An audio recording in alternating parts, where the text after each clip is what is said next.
Last part के and में हमने देखा था ये फान ने वांग बाओ पवेलियन को बचाने के लिए काफ़ी ज़्यादा पावरफुल सा अटैक है वो किया होता है। इससे काफ़ी ज़्यादा डिस्ट्रक्शन है वो हुई होती है वांग बाओ पवेलियन के ऊपर भी। और यहाँ पे ये जो अब होंगिंग होती है उसने अब ये फान की इतनी पावर देख ली होती है तो उससे कहने लग चुकी होती है, लॉर्ड ये प्लीज़ मेरी जो अब सोल है ना उसको तुम साफ है वो कर दो। ये फान उससे कह देता है कि मेरे को अब तुम्हारी हेल्प है वो क्यों करनी चाहिए। होंगिंग अब उसे बताने लग चुकी होती है कि असल में तुम्हें पता नहीं होगा लेकिन फिर भी मैं एक डायरेक्ट डिसेंडेंट हूँ वांग फैमिली की। जो अब वांग बाओ पवेलियन का मेन स्टोर है वो है, लेकिन फिर मेरे को अब फंसा दिया गया और उसके बाद पॉइजन कर दिया गया। मैंने अपना सारा कल्टीवेशन अब खो दिया, उसके बाद मेरे को इधर दूर है वो भेज दिया गया। अगर तुम मेरी हेल्प कर देते हो तो फिर मैं ये जो अब वांग बाओ पवेलियन है उसके अंदर से बेस्ट जो लॉन्गेविटी वाले आइटम्स होते हैं उन्हें तुम्हें पाने के लिए हेल्प है वो कर दूंगी। ये फान इसकी सारी बात सुन लेता है और फिर उधर खड़ा हुआ सोचता है और इससे बिना कुछ बोले हुए यहाँ से जा रहा होता है। तो होंगिंग को लग रहा होता है कि ये इसकी बात नहीं मान रहा है तो फिर तभी जा रहा है। तो वो कह रही होती है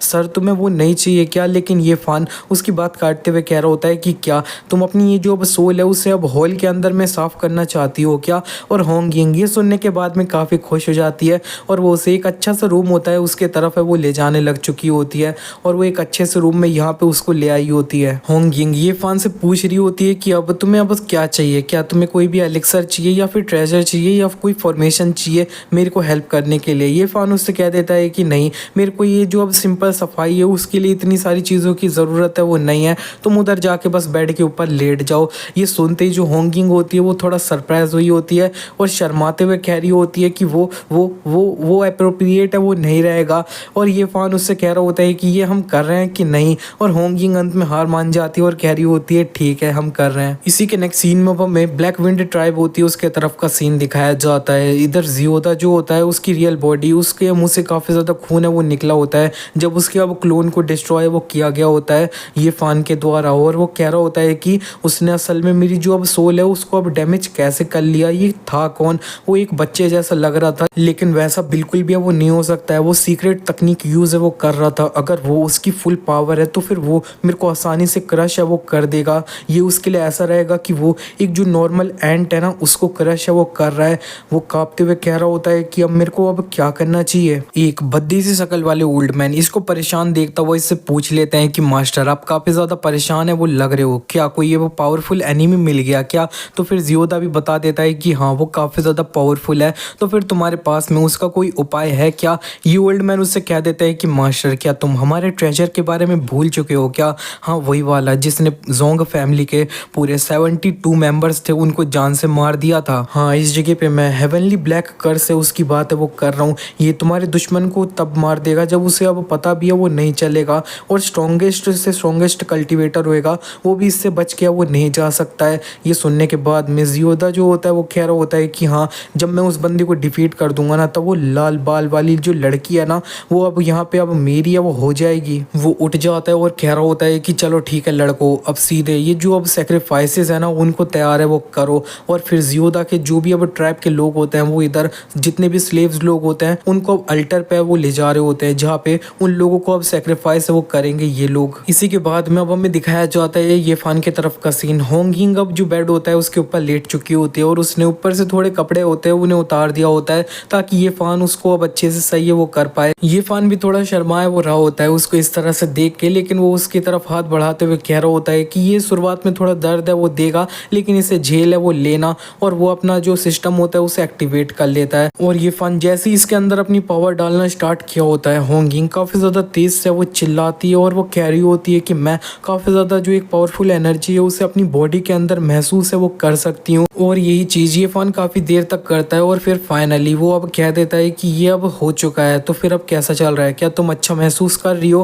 होंगिंग उससे कह देती है मैं ठीक हूँ, लेकिन अंदर अंदर सोच रही होती है कि यार मैं इसके सामने में उस तरह की चिल्लाने की नॉइजेस है ना वो कैसे निकाल सकती हूँ, और ये इतनी सारी आवाज़ें सुनने के बाद में इतना ज़्यादा शांत है वो क्यों है। लेकिन ये सब के बाद में होंगिंग जब अपनी बॉडी महसूस करती है तब वो कह रही होती है कि ये देखो तो मेरा जितना भी अब पॉइजन था इतने सालों से बॉडी में वो एकदम से अब गायब है वो हो रखा है, और मेरी जो अब फिजिक है ना वो अब यहाँ पे एक इनकरप्टेबल स्पिरिट बॉडी है वो बन चुकी है। इतनी सारी जो अब चीज़ें हैं ना वो एक 9th लेवल वाली क्रिएशन पिल है ना वो भी नहीं कर सकती है। लेकिन मेरे सामने ये जो लड़का है ना उसने सिर्फ अपने जो अब खाली हाथों से है ना वो ये करके के दिखाया है। ये जो बंदा है ना, ये असल में अब रियल में कितना ज़्यादा पावरफुल है। होंग यिंग काफ़ी ज़्यादा अच्छे से अब अपने घुटनों पे वो आ जाती है ये फ़ान के सामने और उसे थैंक यू है वो बोल रही होती है। ये फ़ान उससे कह रहा होता है कि इतना ज़्यादा वो पोलाइट होने की कोई भी ज़रूरत है वो नहीं है, हम दोनों ने अब एक डील है वो करी है और अब यहाँ पे तुम्हारा पॉइजन जा चुका है, तो फिर अब तुमने भी जो मेरे से बोला है ना, वादा किया है, उसे अच्छे से वो निभाना। इससे पहले लेकिन वो और कुछ बोल पाता, कूल बन के यहाँ से निकल पाता, सिस्टम जो होती है वो अब उसको अपने अंदर है वो बुला लेती है। ये फ़ान पहले तो अब अपनी सिस्टम 99 होती है उस पर चिल्ला रहा होता है कि तुमने मेरे को थोड़ी देर चिल नहीं करने दिया, एकदम से वो बुला लिया और यहाँ पे वो पूछ लेता है कि 99 अब असल में प्रॉब्लम क्या है। 99 रोते हुए उसे बता देती है कि होस्ट असल में तुम मर रहे हो और फिर भी तुम दूसरी तरफ ये जो लड़कियां हैं उन्हें पटाने की कोशिश है वो कर रहे हो। और ये फ़ान ये सुन के सरप्राइज होता है और कह रहा होता है कि क्या कहा तुमने, मैं मर रहा हूँ। और फिर 99 उसे बता देती है कि किसी बंदे ने ना तुम्हारे ऊपर में अब एक कर्स है वो डाल दिया है, इसकी वजह से तुम्हारी लाइफ फोर्स है वो ख़त्म होते जा रही है। और हमें दिख भी रहा होता है कि ये फ़ान की लाइफ स्पैन नॉर्मली तो अब 730 डेज़ है वो होती है, लेकिन वो फिर 700 डेज़ चली जाती है, 660 डेज़, इस तरह से वो 610 डेज़ हो जाती है और कम हो जा रही होती है लाइफ स्पैन उसकी। और ये फ़ान भी ये देख के सरप्राइज हुआ होता है। इसी के बाद में अब हमें दिखाया जाता है ब्लैक विंड ट्राइब के तरफ का सीन। इधर ये जो अब एक कर्स होता है इसे एक्टिवेट कर दिया गया होता है ये फ़ान के ऊपर में, और जब ये कर्स एक्टिवेट हुआ होता है तभी काफ़ी सारे सेक्रीफाइस है वो हो रहे होते हैं, लोग मारे जा रहे होते हैं, स्लेव्स लोग इस जगह पे। और ये जो अब यहाँ पे ये सारी चीज़ें करवा रहा होता है जियोदा, वो काफ़ी ज़्यादा हंसते हुए कह रहा होता है कि ये फ़ान अब तू मरने वाला है। दूसरी तरफ 99 ये फ़ान पे काफ़ी ज़्यादा गुस्से में चिल्ला रही होती है और कह रही होती है पागल होस्ट, तुम्हें असल में वो जो अब जियोदा नाम का बंदा जिसको तुमने डिफीट किया था उसने अब तुम्हें कर्स है वो कर दिया है, और ओरिजिनली तुम एक मॉर्टल हो तो फिर ये कर्स लगने के बाद में तुरंत है वो मर जाते, लेकिन मैंने तुम्हारी जो लाइफ है ना उसे अब बचाया वो रखा है। और यहाँ पे असल में वो जो बंदा है ना उसकी इतनी हिम्मत कि मैंने तुम्हारे लिए जो अब किस्मत लिखी है ना उसको वो बदलने की हिम्मत है वो कर रहा है उस बंदे के, तुम्हें टुकड़े टुकड़े है वो करने होंगे। ये फ़ान उससे पूछ लेता है कि अब मेरे पास में कितनी ज़्यादा लाइफ स्पैन बच रखी है, और फिर 99 उसे बता देती है कि ये जो कर्स है ना वो तुम्हारी लाइफ स्पैन है उसका कंजप्शन है उसे स्पीड अप है वो कर देता है 100 टाइम्स से।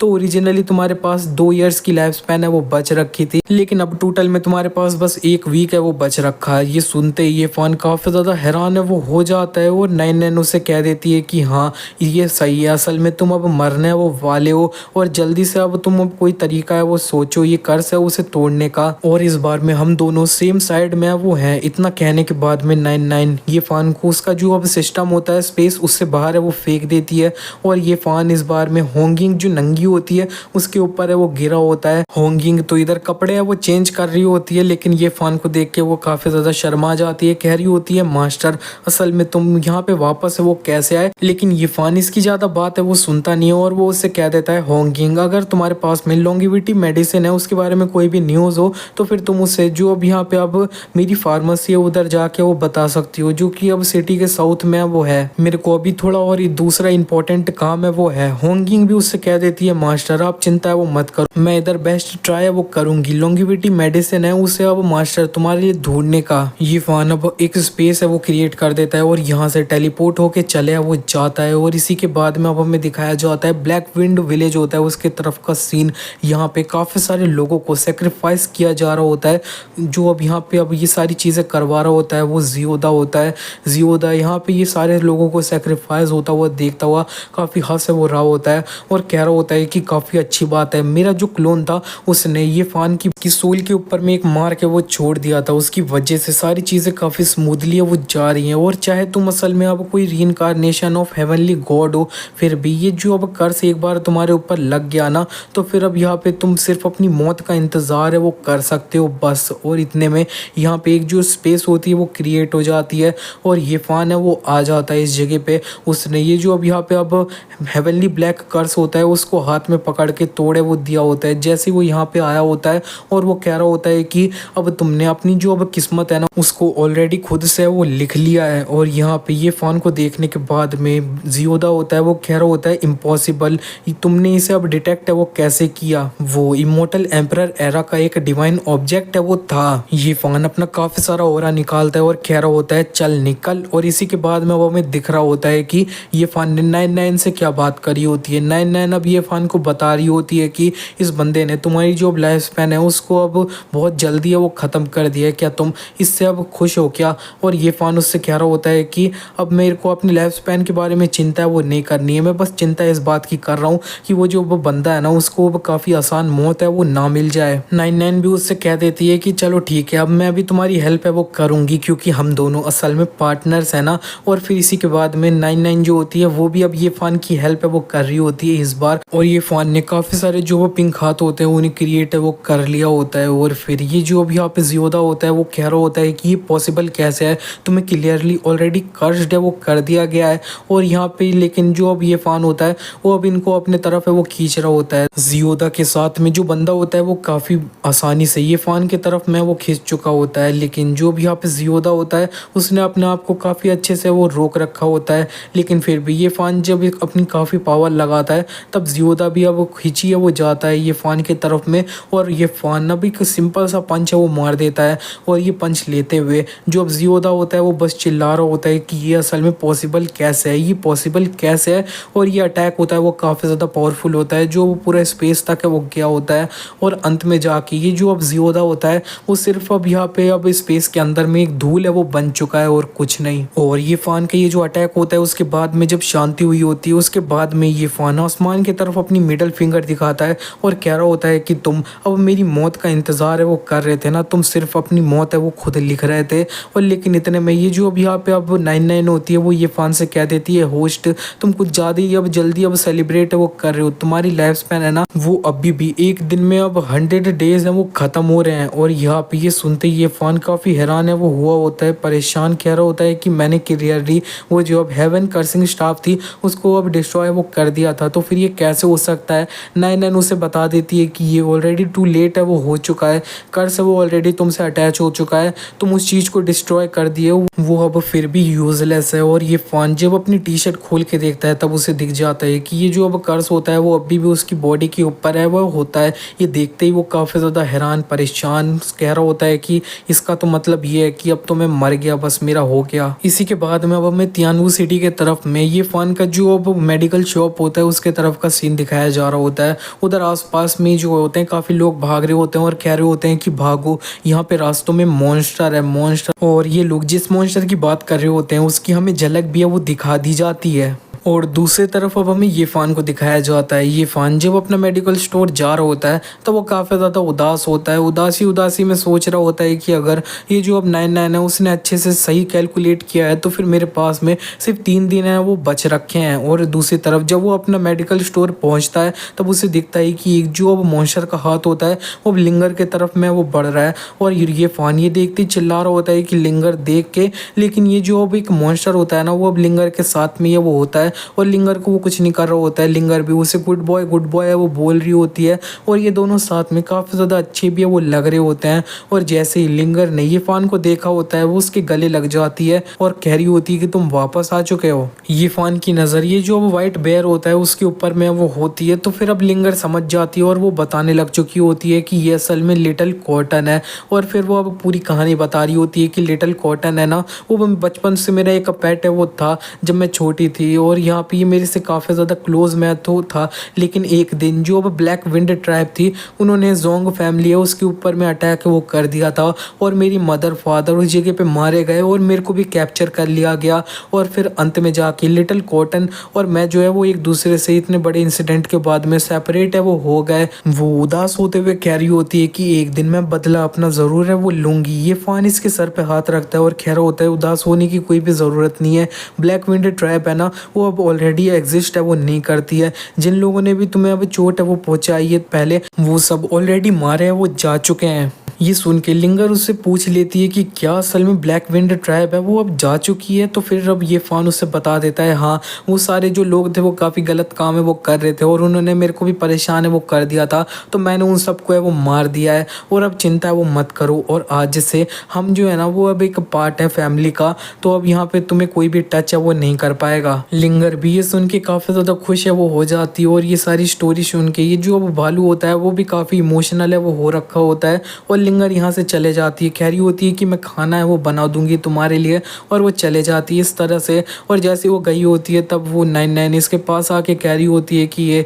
तुम्हारे पास में असल में सिर्फ 3 दिन है वो बच रखे हैं, और क्या इतना बड़ा चढ़ा के बोल रहे हो। और फिर यहाँ पे ये फान भी कह रहा होता है हाँ तुमने सही कहा, मैं अब क्या करने वाला हूँ, मैं इतने कम टाइम में अब कैसे एक मेडिसिन है वो ढूंढूं जो अब मेरी लाइफ स्पैन है उसे इंक्रीज है वो कर दे। ये फान को उदास देखता हुआ वो भालू भी अब उसके तरफ में इशारे में कुछ है वो बोलता है, और ये फान को समझ नहीं आता ये क्या बोल रहा है। लेकिन वो जो भालू होता है वो अब एक जो वो फ्रूट होता है उसे बाहर वो निकाल देता है ये फान को देने के लिए। ये फान ये फ्रूट देखते हुए कह रहा होता है कि ये तो अब एम्परर मिंग्स लॉन्गिविटी फ्रूट है वो है, जो अब यहाँ पे अब मैंने अब ओल्ड मैन की जो मेडिसिन बुक थी उसके अंदर मैं वो देखा था। वो कह रहा होता है कि अगर ये जो फ्रूट है वो अब बेस्ट क्वालिटी में ना होना तब भी ये खाओ तो फिर 5 ईयर तक तुम्हारी जो अब लाइफ स्पैन है उसको इंक्रीज है वो कर देगा। ये फान बहुत जल्दी समझ चुका होता है कि ये भालू उसकी जो अब लॉन्गिविटी वाली मेडिसिन होती है वो ढूंढ सकता है, तो वो काफ़ी सामान अच्छे से पैक है वो कर लेता है, और कह रहा होता है कि लिटिल कॉटन के साथ में मैं मेडिसिनल हर्ब्स है ना उन्हें इकट्ठा करने है वो जा रहा हूँ। और वो इसी तरह से लिटिल कॉटन के साथ में यहाँ से वो निकल जाता है। नेक्स्ट सीन में वो में वू शुआंग होती है उसके तरफ का सीन दिखाया जाता है। ये वही लड़की है जिसको अब ये फान ने वो बचाया होता है, और इसको बचाते हुए पूरे एक माउंटेन को भी अब स्प्लिट है वो कर दिया होता है बीच में। ये अपनी सेक्ट में वो पहुंच चुकी होती है और एक बड़ा सा दरवाज़ा खोल के अंदर आ चुकी होती है जहाँ पे इसकी सिस्टर है वो लेट रखी होती है। तो इसकी सिस्टर उठते हुए कह रही होती है कि वो शुआंग तो फिर तुमने अपनी जो ट्रेनिंग थी उससे अब कुछ पाया क्या। और फिर अब वो शुआंग इसे बताने लग चुकी होती है कि सिस्टर मैंने ग्रेट ड्रैगन माउंटेन है उधर अपनी ट्रेनिंग करते हुए वो चली गई थी मिशन के लिए, लेकिन फिर मैंने उधर जाके एक्सीडेंटली ग्रैंड पैलेस था उसको एंटर कर लिया, और फिर अंत में जाके मेरे को स्वॉर्ड ऑफ कंपैशन है ना वो मिल गई उस जगह पे, और वो अपनी स्वॉर्ड बाहर निकाल के इन्हें दिखा भी देती है। और जैसे ही इसकी सिस्टर ने ये स्वॉर्ड को देखा होता है वो काफ़ी हैरान हो जाती है, और फिर वो अब कह देती है वो शुआंग तुम मेरे साथ आओ, और वो जल्दी से एक जो अब स्पेस होती है उसे क्रिएट कर देती है, और दूसरी जगह पे ये लोग अब टेलीपोर्ट है वो कर जाते हैं। वो शुआंग की सिस्टर अब कह रही होती है कि ये जो वो मैटर है ना ये काफ़ी ज़्यादा सीरियस है, तो फिर अब तुम मेरे को अब स्टार्टिंग से अंत तक बता दो कि क्या क्या है वो हुआ है। वो शुआंग अब बताने लग चुकी होती है कि मेरे को जब ये स्वॉर्ड मिल गई थी तब मेरे को अब कॉर्प्स सेक्ट का शिलोंग नाम का बंदा था उसने अब पीछा है वो करने लग गया, और जब मैं उसके हाथों से अब मरने वो वाली थी तब वहाँ पे एक जो अब मिस्टीरियस एक्सपर्ट है वो आ गया, और उसने अब वो जो अब यहाँ पे अब शिलोंग था उसको मार दिया मेरे को सेव करने के लिए। और उसने जब मेरे को सेव किया तब उन्होंने ये जो अब स्वॉर्ड ऑफ कंपैशन थी उसे लेने से भी मना है वो कर दिया। उसके बदले में उन्हें एक तकनीक चाहिए थी जिससे वो अब यहाँ पे अपनी लाइफ स्पैन है वो इंक्रीज है वो कर पाए। ये सुन के उसकी सिस्टर कह रही होती है कि ये एक ग्रेट एम्परर का वेपन है जो अब सब लोग पाना है वो चाहते हैं, लेकिन फिर भी उसने उसे लेने से मना है वो कर दिया। वो शुआंग कह रही होती है कि सिस्टर मैं झूठ है वो बिल्कुल भी नहीं बोल रही हूँ, वो जो एक मिस्टीरियस एक्सपर्ट थे वो काफ़ी ज़्यादा स्ट्रॉन्ग है, और जो अब यहाँ पे तुम्हें द ग्रेट ड्रैगन माउंटेन के बीच में जो एक स्प्लिट आया है ना वो भी अब यहाँ पे उन्होंने ही है वो किया है। और उन्होंने मेरे को ये भी बोल दिया था कि अगर मेरे को अब लाइफ इंक्रीज करने वाला कोई भी आइटम है वो मिल जाए तो फिर मैं अब तियानवू सिटी है ना उधर उसको है वो ढूंढूं। ये सुन के उसकी जो सिस्टर होती है वो सोच रही होती है कि मैं ये अब बिलीव है वो नहीं कर सकती हूँ कि मेरी जो अब तियानवू सिटी है उसके अंदर में कोई इतना ज़्यादा अब स्ट्रॉन्ग है वो होगा। और फिर यहाँ पे उस सिस्टर कह रही होती है कि वो शुआंग मैं समझ गई कि ये जो ट्रेनिंग थी तुम्हारी उसके अंदर तुम्हारे साथ क्या क्या वो हुआ है, लेकिन ये सारी चीज़ें काफ़ी ज़्यादा अजीब है, तो फिर अभी के लिए ये जो अब स्वॉर्ड ऑफ कंपैशन है इसे अपने पास वो रखना और अपने कल्टीवेशन पे काफ़ी अच्छे से अब फोकस है वो करना। और मैं ये सारी चीज़ें जो हुई हैं वो अब सेक्ट मास्टर को रिपोर्ट करना है वो जा रही हूँ, लेकिन इससे पहले वो यहाँ पे जा पाती वो शुआंग अब ज़मीन पे वो गिर जाती चिल्लाते हुए, और जब यहाँ पे सिस्टर देख रही होती है तब उसे वो शुआंग की बॉडी के ऊपर में कुछ अब अजीब से मार्क्स जो होते हैं वो अपीयर होते हुए वो दिख रहे होते हैं। और ये देखते हुए सिस्टर कह रही होती है कि ये जो है ना ये अब यहाँ पे अब कॉर्प्स सेक्ट है उसका एक हिडन पॉइजन टैटू है वो है, एंड हिडन पॉइजन टैटू होता है उसको सिर्फ वही बंदा अब हटा वो सकता है जिसने अब इसको अब दूसरे की बॉडी पे वो डाला है। अब हमें क्या करना चाहिए?